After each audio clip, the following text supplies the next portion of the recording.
And this is what I had to become aware of on my pilgrimage to Mecca. I'm speaking now from what I think, from what I have seen, from what I have analyzed, and the conclusions that I have reached. If I judge a man by his conscious behavior, I am not a racist. I don't subscribe to any of the tenets of racism. Then there are good whites and good blacks and bad whites and blacks. It's not a case of being good and bad, good or bad blacks and whites. It's a case of being good or bad human beings. When I was on the pilgrimage, I had close contact with Muslims whose skin would in America be classified as white, and with Muslims who themselves would be classified as white in America. But these particular Muslims didn't call themselves white. They looked upon themselves as human beings, as part of the human family, and therefore they looked upon all other segments of the human family as part of that same family.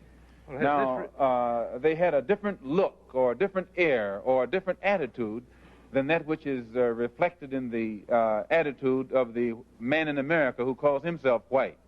So I said that if Islam had done that for them, perhaps if the white man in America would study Islam, perhaps it could do the same thing for him. Malcolm, just to... Start researching this. If you don't become Shia, you're going to come close to it because you'll know, look, there's something happening here. Something's been kept from you.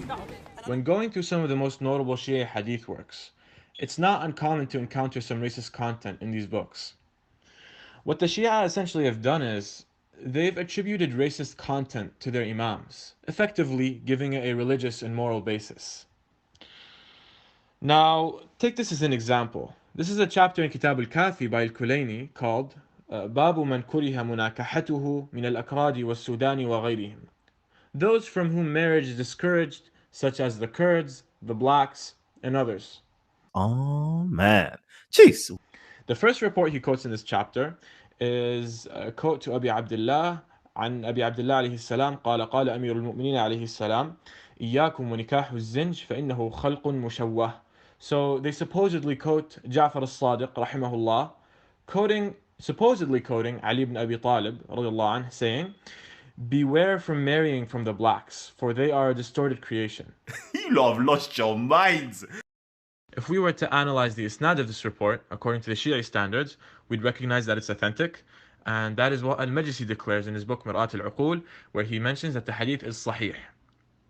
Now it's quite ironic to see blacks in general adopt this religion, not knowing what it entails, because apparently to the Shia version of Ali ibn Abi Talib, a black Muslim is too physically defective for a pure Arab or a pure Persian to marry. When other people are calling you those names and you're standing by idly, there's something wrong up here. So now this is another report, also in Kitab al-Kafi by al-Kulayni, where Kulayni says, وعنه عن أحمد بن أبي عبد الله وغيره أنه كتب إليه يسأله عن الأكراد فكتب إليه لا تنبهوهم إلا بحد السيف.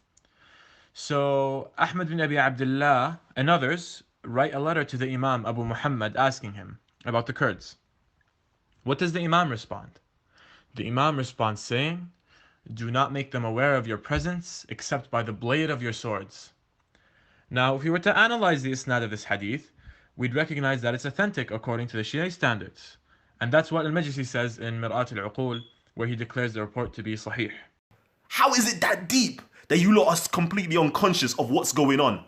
This is another example in Kitab al-Kafi by al-Kulayni, where al-Kulayni says, عن أبي عبد الله عليه السلام قال إني جربت جواري بيضاء وأدماء فكان بينهن بون. So he quotes Ja'far al-Sadiq saying, I've tried white women and darker women, and I've noted a huge difference between them. Now looking at the isnad of this hadith, we see that it's authentic, and that's what Al-Majlisi says in Mir'at al-Uqul.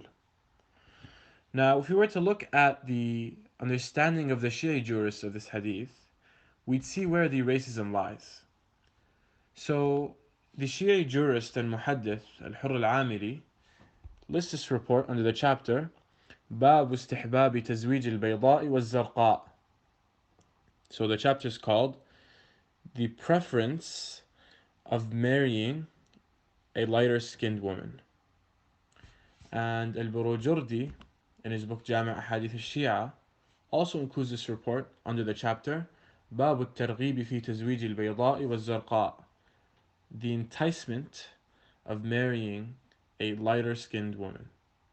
Jeez. As a parent, the blacks, the Kurds, are not the most fortunate people under Shia Islam. But we could expand that list. If we were to consider a bunch of other weaker reports, which Shia jurists still consider reliable in their fiqh books, we'd come off with a much larger list. So you have examples where the Imams condemn the Khazarians, the Indians, the Sindhis, the Kandaharis. You also have the Imams claiming that the Kurds are originally jinn and whatnot. So the bottom line is, if you really want to join the KKK, why go through the hassle? Just become a Shia.